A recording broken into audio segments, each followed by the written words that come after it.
हर हर महादेव दोस्तों, आप सभी को स्वागत है फिर से हमारे चैनल में। महादेव आप सभी पर अपना कृपा सदैव बनाए रखे। आशा करती हूँ आप सभी स्वस्थ होंगे। दोस्तों, आज मैं फिर से एक नई कथा के साथ आप सबके बीच में आ गई हूँ और आज मैं आप सभी को भगवान भोलेनाथ और माता पार्वती की अद्भुत लीला कथा सुनाने वाली हूँ और आप सभी इस कथा को पूरा जरूर ही सुनिए। और आप सभी को कथा पसंद आए तो प्लीज़ आप सब वीडियो को लाइक शेयर और हमारे चैनल पे नए होंगे तो चैनल को सब्सक्राइब जरूर ही कीजिए। तो दोस्तों, एक समय की बात है कि एक बार भगवान भोलेनाथ कैलाश से पृथ्वी पर आ रहे थे। तभी भगवान भोलेनाथ को देख माता पार्वती कहती हैं कि स्वामी, आप कहाँ जा रहे हैं? तभी भगवान कहते हैं कि मैं पृथ्वी पर जा रहा हूँ, पृथ्वी भ्रमण करने के लिए। तभी माता पार्वती कहती है कि मैं भी आपके साथ चलूँगी। तो भगवान भोलेनाथ कहते हैं कि नहीं प्रिय, तुम मत जाओ, कि मैं अकेले ही जा रहा हूँ। तो माता पार्वती भगवान भोलेनाथ से आग्रह बहुत ही करने लगती हैं। तभी भगवान कहते हैं कि ठीक है, चलो तुम भी मेरे साथ। और फिर माता पार्वती और भगवान भोलेनाथ दोनों पृथ्वी पर कैलाश से चले आते हैं। आते आते रास्ते में माता पार्वती को बहुत ही जोरों से भूख लग जाती है और तभी भगवान भोलेनाथ से कहने लगती हैं कि स्वामी, हमें बहुत ही जोरों की भूख लगी है, मैं खीर खाना चाहती हूँ, मैं खीर का भोग करना चाहती हूँ। तभी भगवान कहते हैं कि ठीक है प्रिय, रुको, कुछ और दूर चलो, हम किसी के घर देखते हैं। और चलते चलते एक नगर में पहुंच जाते हैं और पहुंचने के बाद एक सेठ के दरवाजे पर जाकर दरवाज़ा खटखटाने लगते हैं। तभी उस घर से सेठाइन बाहर निकलती है और तभी बोलती है कि क्या हुआ, क्यों तुम हमारे दरवाजे को आकर खटखटा रहे हो? तभी भगवान भोलेनाथ कहते हैं कि हम दोनों को बहुत ही ज़ोरों से भूख लगी है, हमारी पत्नी खीर का भोग लगाना चाहती है कि आप हमें खीर खिला दीजिए। तभी सेठाइन कहती है कि जब तुम्हें खीर ही खाना था तो हमारे दरवाजे पर क्यों आ गए हो? तुम अपने घर ही खीर खा लेते। और इतने कहकर वो दरवाजे को बंद कर लेती है, अपने घर में चली जाती है। तभी माता कहती हैं कि प्रभु, हमें और भी बहुत ही जोरों से भूख लगने लगी, हमें भूख से अब चला नहीं जा रहा है। तब महादेव कहते हैं कि ठहरो, हम किसी और के घर चलते हैं, शायद हमें वहाँ पर कुछ मिल जाए खाने के लिए। और फिर चलते चलते रास्ते में एक छोटा सा झोपड़ी नजर आता है। उस दरवाजे पर जाते हैं भगवान और माता पार्वती। दोनों जाने के बाद दरवाज़ा खटखटाते हैं तो उसमें से एक बुढ़िया माई निकलती है और कहती है कि बताइए महाराज, हम क्या आपकी सेवा कर सकते हैं?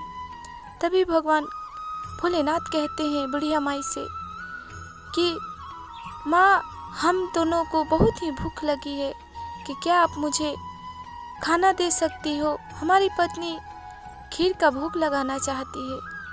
तभी बुढ़िया माँ कहती है कि ठीक है महाराज, आप बैठिए यहीं पेड़ के छांव में, हम आपके लिए खीर का व्यवस्था करते हैं। और एक छोटा सा हांडी लेकर वो नगर में जाने लगती हैं। तभी भगवान भोलेनाथ कहते हैं बुढ़िया माई से कि माई, आप कहाँ जा रही हो? तभी कहती हैं कि प्रभु, आप बैठो, हम गांव से कुछ दूध और चावल और गुड़ लेकर आ रहे हैं, तभी तो मैं खीर बनाऊंगी और आपको भोग लगाऊंगी। तभी भगवान भोलेनाथ कहते हैं कि आपको कहीं भी जाने की ज़रूरत नहीं है, आप अपने घर में जाकर देखिए, आपको खीर बनाने की सारी सामग्री पड़ी हुई है। और तभी बुढ़िया माई अपने घर में जाती हैं और देखती हैं कि दूध और चावल गुड़ सब पड़ा हुआ है और वो बहुत ही प्यार से खीर बनाती हैं। और खीर बनाने के बाद माता पार्वती और भगवान भोलेनाथ को देती हैं, भोग लगाती हैं। भगवान भोलेनाथ और माता पार्वती दोनों ही आनंदमयी होकर अपने भक्त के खीर बनाए हुए उन्हें खाते हैं और खाने के बाद बहुत ही प्रसन्न हो जाते हैं।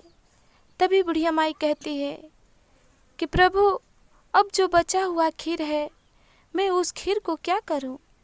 तभी प्रभु कहते हैं कि माई, आप जो खीर बचा है उस खीर को अपने बच्चे को खिला दो। तभी कहती है बुढ़िया माई की प्रभु, हमारे घर तो कोई भी बच्चा नहीं है। तो भगवान भोलेनाथ कहते हैं बुढ़िया माई से कि आप अपनी आंखें बंद कर लो। तो वो आंखें बंद कर लेती हैं और जैसी आंख बंद करती है तो भगवान की दया से उनके दरवाजे पर बेटे बहू और 2 नाती पोते हो जाते हैं और दोनों खीर को खा रहे थे। तभी भगवान कहते हैं कि बुढ़िया माई, अब अपनी आंखों तुम खोल लो। और जब खोलती है तो देखती है कि उनके दरवाजे पर बेटे बहू और बेटे के 2 बच्चे बैठे हुए और खीर खा रहे हैं। तभी बुढ़िया माई कहती है कि प्रभु, अब तो हमें बेटे बहू और हमारे घर में 2 छोटे नन्हे बालक को दे दिए, परंतु हम इतने परिवार एक ही झोपड़ी में कैसे रहेंगे? हमारे पास तो केवल एक ही झोपड़ी है। तभी भगवान वहां से जाते जाते उस झोपड़ी को एक लात मारते हैं और जैसे लात मारते हैं उस झोपड़ी पर तो वो जहाँ झोपड़ी था वहाँ एक महल बन जाता है और भगवान वहाँ से जाने लगते हैं। और बुढ़िया माई जो थी उस खीर को पूरे गांव में बांटने लगती है। बांटते बांटते उस सेठान के घर भी जाती है। तो सेठान के जाकर खीर देती है तो तैसी सेठान कहती है कि अरे बुढ़िया, तुम्हारे पास से ये खीर कहाँ से आए जो पूरे गांव में तुम बांट रही हो? तभी बूढ़ी माई कहती है कि सेठान, हमारे घर तो स्वयं आज भगवान भोलेनाथ और माता पार्वती आए थे और उन्हीं की दया से हम पूरे गांव में खीर बांट रहे हैं। तभी कहती है सेठान कि ये कैसे भला हो सकता है? हमारे घर का धन तुम्हारे घर कैसे जा सकता है? और हम तो लूट गए, हमारे पास कुछ भी नहीं है, तुम कैसे ये सब की? तो बुढ़िया माई ने बताया कि हमारे घर प्रभु आए थे और उन्हीं की दया से ये सब हुआ है। तभी इतनी बातों को सुनकर सेठान जो थी वो दौड़ी दौड़ी जाने लगती है। जाते जाते भगवान भोलेनाथ के पास पहुंच जाती है और उनके शरण में गिर जाती है और कहती है भगवान भोलेनाथ से कि हे प्रभु, आपने हमारे साथ ऐसा क्यों किया? आपने हमारे सारे धन को छीनकर उस गरीब भिखारन बुढ़िया को क्यों दे दिए? तभी भगवान भोलेनाथ कहते हैं सेठान से कि जिसने दिया उसके घर मिल गया और जिसने नहीं दिया उसका सारा संपत्ति लुटा गया। कहते हैं भगवान भोलेनाथ कि तुम्हारे घर तो हमने गए अपनी भूख को मिटाने के लिए खीर मांगने, तो तुमने तो हमें बना कर नहीं दिया।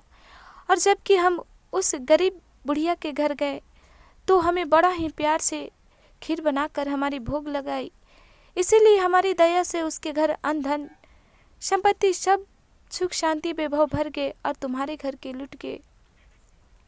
सेठान भगवान के शरण में गिरकर दुहाई मांगने लगती है कि हे भगवान, अब तो हम पर दया कीजिए, हमारी सारी धन संपत्ति तो सारे लूट गए, अब हम क्या करें? हम तो कहीं का नहीं रहे, हम एक गरीब का जीवन से भी बेकार का जिंदगी हमारा हो गया है कि हम अब इस जिंदगी को क्या करें?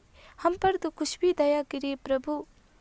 तभी भगवान भोलेनाथ कहते हैं कि ठीक है, काम तुम्हारा रुकेगा नहीं और धन तुम्हारा झुकेगा नहीं। कहने का मतलब है दोस्तों, भगवान भोलेनाथ उस सेठान से कहते हैं कि जब तक तुम कर्म करोगी तुम्हारा खाने पीने का जो भी संपत्ति जो भी धन होगा वो मिलते ही जाएगा, कभी भी रुकेगा नहीं तुम्हारा काम और कभी भी तुम्हारा धन झुकेगा नहीं। जितने तुम करोगे उतने ही फल पाओगे। और कहने के बाद फिर भगवान भोलेनाथ और माता पार्वती कैलाश वापस लौट जाते हैं। तो हे महादेव, आपने जैसे उस बुढ़िया पर दया की, उनकी सुख संपत्ति धन वैभव सारे सुख सुविधा दिए, उसी प्रकार आप हम पर और हमारे जितने भी इस कहानी को सुन रहे उन सभी भक्तों पर अपना कृपा दृष्टि बनाए रखिए। उन पर दया कीजिए भोलेनाथ, उन पर दया कीजिए।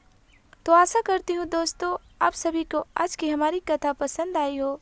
तो प्लीज़ आप सब हमारे कमेंट बॉक्स में महादेव का नाम एक बार तहे दिल से ज़रूर ही लिखिएगा।